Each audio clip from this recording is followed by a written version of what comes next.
So, for whoever it is that once you get one good news, it's always followed by several woes, several failures, so many bad news and stories. I pray for you this moment. May your joy be full in the name of Jesus.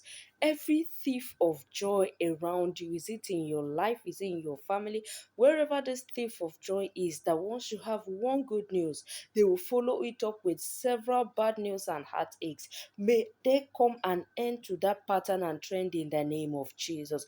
From this moment on, receive fullness of joy in the name of Jesus. Because it's what says, in the presence of God, there is fullness of joy. Because you have come across this video, because you have joined your faith with me, may your joy be full in the name of Jesus.